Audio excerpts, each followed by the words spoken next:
she's talking to someone. Let's let her finish, then go say hi. Which is what has brought us to this point in the first place. If you are unable to promptly deal with the Storm Terror threat, then leave the defense of Mondstadt to the Fatui. We can put an end to Mondstadt's dragon issues. All we need to do is bring that monster to the... Monster? Yes. What's your point? I'd expect a more professional attitude from your diplomats. Yet here you are saying you want to put an end to one of the four winds of Mondstadt? I won't have any of this nonsense in front of the Knights of Favonius. It's not as crazy as you make it sound. Fine. That's enough negotiation for today. At this stage, it's simply an amicable exchange of constructive opinions. No? I'll be sure to make thorough notes.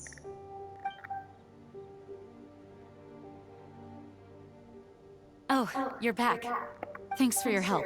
The elemental flow is finally stable. The aftermath of Storm Terror's last attack is finally settled for the moment.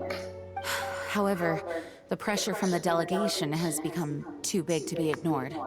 Delegation? From Liyue Harbor or Inazuma City? Snezhnaya. They choose to follow the god of Cryo. Their envoys go by a particular name, the Fatui. Heard of them? Oh, them? They're super famous! Wait, infamous is more the word. I don't think killing Storm Terror is the right course of action. The Cryo God's Fatui have always coveted the Animo God's power. I don't believe they have Mondstadt's best interests at heart. What is it? Oh, let us head back to headquarters then. We shouldn't discuss important matters out in the open.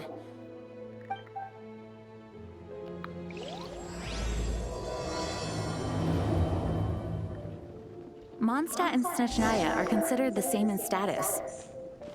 Mondstadt is independent and does not belong to any other nation. In fact, despite being referred to as a city, Mondstadt is a nation.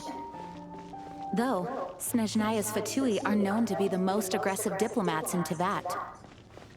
Makes sense given the tone of that woman just now. So rude.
This is bad. Such a hassle. What am I going to do? Oh, thank the thousand winds. Your arrival must be the grace of the gods.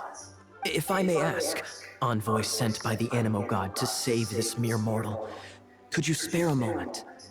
Ew, cut it out.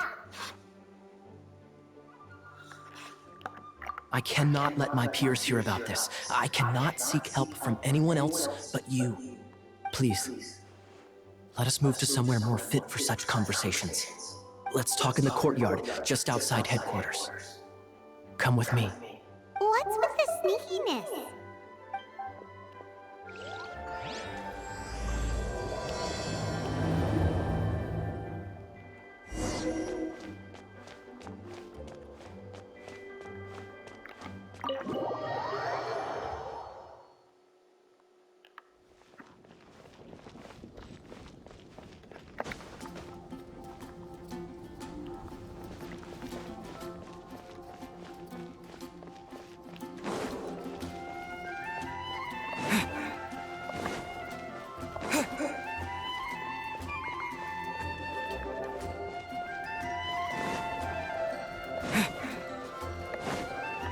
Let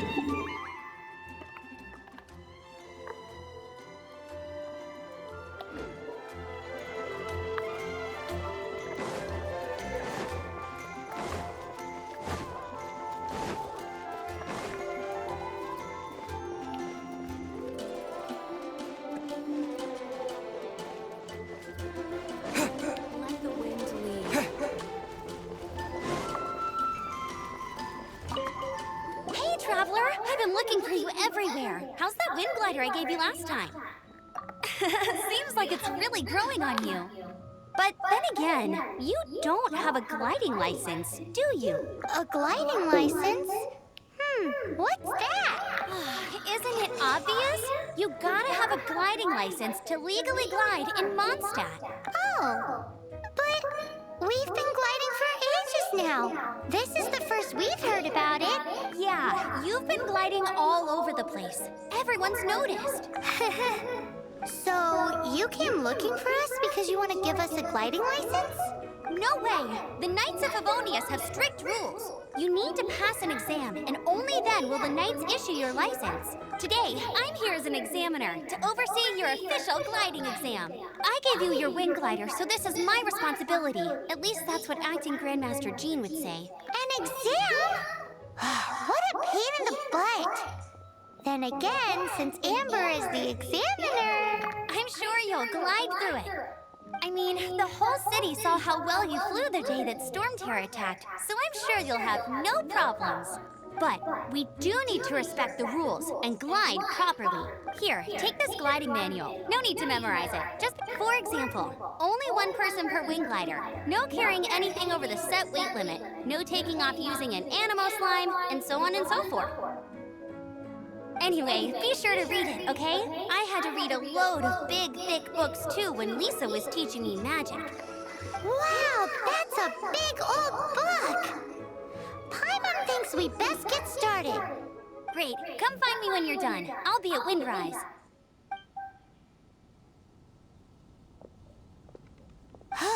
The Knights of Favonius gliding manual does not sound like a fun read.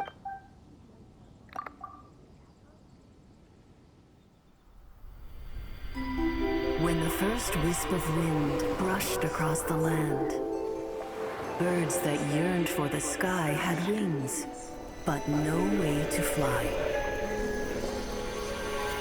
They asked the animal god, "How can we reach the heavens?" To which the animal god replied, "You have yet to find that which is most important." As the god spoke, the wind thrust the seeds of a dandelion high into the sky. The birds thrust out their wings, but the breeze was all too mild, leaving them to stumble across the earth. So they went to the gorge, where the wind showed off its wild and incomparable strength. They threw themselves off the cliff and flapped their wings amongst the howling winds until they were able to fly freely in the sky. To the animal god they went to gleefully say, "We understand now. All we needed was a stronger wind to fly." In reply, the animal god said, "What you lacked was not wind, but courage. It is courage that has allowed you to become the first flying birds of this world."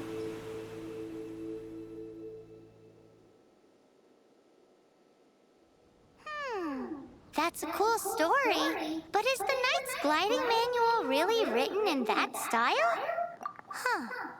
Anyway, let's go find Amber.